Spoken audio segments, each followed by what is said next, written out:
Episode 7 lesbian love story and arrange marriage.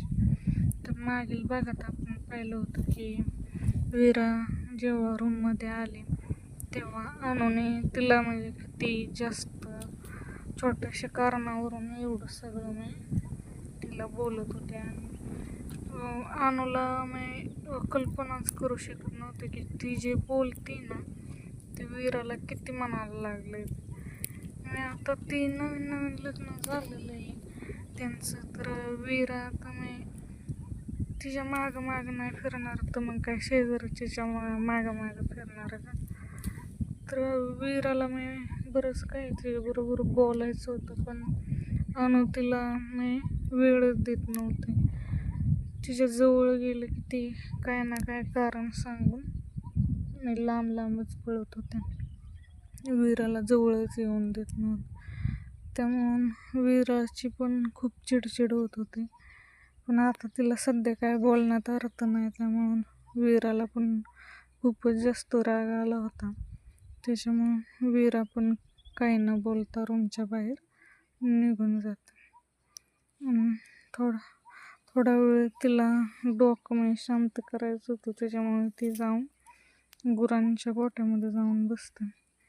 कारण का आईवडिलांना पण दाखवायचं नव्हतं. जर आईला कळालं असतं तर वेगळंच बोलतच होऊन बसलं असतं. त्यामुळं वीरा पण जास्त काही एवढं हे कुणाच्या नजरेवर न येता गपचूप जाऊन आपले शांत, जोपर्यंत तिचं डोकं शांत होत नाही ना तोपर्यंत ती तिथंच बसते. असंच एक तासाच्या नंतरने मग ते रूममध्ये आल्याच्या नंतरने एक नजर अनुला बघते आणि मग काही न बोलता ती पण बेडवर झोपते. तर झोपणं तर गरजेचं होतं. दिवसभर काम केल्याच्या नंतरने आराम पण गरजेचं आहे. आणि तिला परत उद्यापासून कंपनीत कामाला सुद्धा जायचं होतं. काम केलं तरच पैसे मिळणार आहेत, न काम करता थोडे ना पैसे भेटणार आहेत. त्याच विचारात ती पण झोपून जाते. तर दुसऱ्या दिवशी नेहमीप्रमाणे अनुला पहिल्यांदा जाग येते. जाग आल्याच्या नंतरने ती तिचं बिछाना काय असेल ते नीट करून नंतरने कपडे घेऊन वॉशरूममध्ये जाते आणि फ्रेश होते. फ्रेश झाल्याच्या नंतरने परत रूममध्ये आल्याच्या नंतरने मेकअप आरशाजवळ जाऊन तिचे काय असेल ते उरकून परत ती किचनमध्ये जाते. किचनमध्ये गेल्याच्या नंतरने बघते की वनिता वहिनी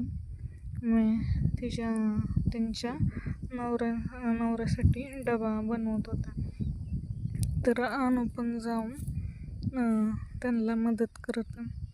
तर अनु गेल्यावरती वनिता वहिनीला बोलतात, वहिनी तुम्ही कधी उठला? तर वनिता वहिनी बोलतात, अगं ह्यांना डबा द्यायचा होता त्याच्यामुळे लवकरच उठले होते. तर भाजी मी केलेली आहे, मेथीची भाजी केलेली आहे आणि अजून तिळाची चटणी पण केली. तर आता कणिक मळलेली आहे, तर तो चपात्या करायला घेतोपर्यंत मी चहा करते. मग चहा पिऊन आपण परत बाकीचं काम उरकू. तर त्याच्यानंतरने मग त्या स्वयंपाकाला लागतात. तर असंच अजून एक अर्ध्या तासाच्या नंतरने वीराला जाग येते. वीरा उठल्यावरती रूममध्ये बघते तर तिला नेहमीप्रमाणे अनु कुठं दिसत नाही. त्याच्यानंतरने ती पण रात्रीचं काय त्यांच्यात झालेलं ते काय तिच्या डोक्यातून अजून पण गेलेलं नव्हतं. पण ती कपडे घेते आणि बाथरूममध्ये फ्रेश व्हायला जाते. रूममध्ये आल्याच्या नंतरने तिने आज ब्लॅक शर्ट आणि ब्लॅक पॅन्टच घातली होती, कारण का तिला ब्लॅक कलर म्हणजे सगळ्यात फेवरेट होता. जास्त करून तिचे कपडे मग ब्लॅकमध्येच असायचे. तर त्याच्यानंतरने ती पण मेकअप आरशाजवळ जाऊन केस वगैरे सेट करते. तिला मेकअपची तर काय कधी मी आवडच नव्हती पहिल्यापासून, ती करतच नव्हती. तर थोडीफार पावडर लावून ती मग जेव्हा हॉलमध्ये येते तर बघते की अजून तिचे बाबा दूध घालायला गेलेले आहेत आणि मम्मी गोठ्यात काहीतरी करत होती. त्याच्यानंतरने ती मग थोडा वेळ बसते हॉलमध्ये. नंतरने तिला अनुला तर बघायचं होतं, कारण का जेव्हा उठल्यापासून तिने अनुला बघितलं नव्हतं. तर तिला तर माहीत होतं अनु कुठं भेटणार. तर त्याच्यानंतरने मग ती किचनमध्ये डोकवून बघते तर वनिता वहिनी पण तिथं होता. तर ते किचनमध्ये गेल्याच्या नंतरने अनुचं पण लक्ष इकडं सहज दाराकडं जातं. तर अनुची आणि वीराची नजरानजर होते, पण अनु लगेच कामात तिची नजर दुसरीकडे वळवून घेतल्यावरती वीराला थोडंसं वाईट वाटतं. त्यानंतरने मग ती अनुकडं बघून वनिता वहिनींना बोलते की वहिनी मला 1 कप चहा मिळेल का? तर वनिता वहिनी बोलतात की वीरा आता मला तुझी कामं मला नाही सांगायची. आता तुला जे काही पाहिजे ते तू आता तुझ्या बायकोकडे मागायचे, कारण का तुझ्या आता हक्काची बायको आली ना, तर वहिनींना आता त्रास द्यायचा नाही. तर अनु तर काय त्याच्याकडे बघत पण नव्हती. त्याच्यानंतर वीरा बोलते की अनुला 1 कप चहा करून देताल का? तर वनिता वहिनी आधीच बोलून गेलेले असतात बाहेर.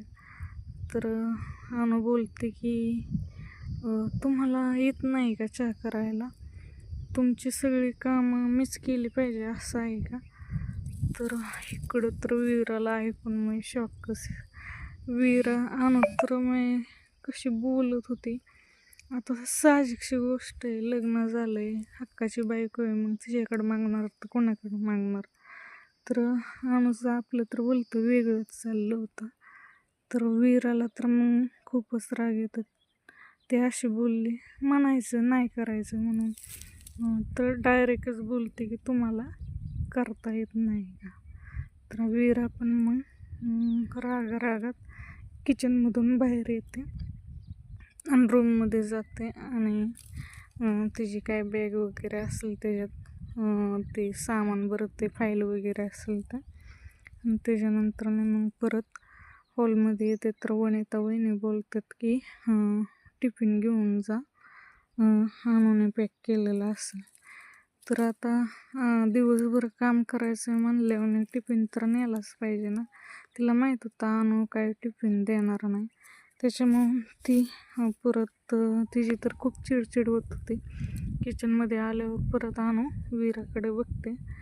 तर वीरा बघते की अनु तिच्या कामातच हे 5 मिनटं वीरा मग तिथं वाट बघते, पण अनु काय तिला टिफिन देत नाही. मग वीराचं टिफिन घेते आणि स्वतःच भरते आणि मग भरून झाल्याने परत एक नजर अनुकडे बघते आणि सरळ घराच्या बाहेर जाऊन चप्पल वगैरे घालून मग कंपनीकडे जाते.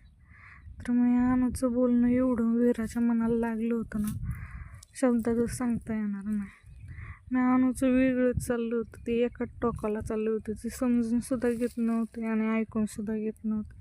तर मंडळी, पाहू आपण पुढच्या भागात यांचं नातं टिकतंय का नाही ते पुढच्या भागातच कळलं. अजून सध्या बोलतसुद्धा नाहीत नीट.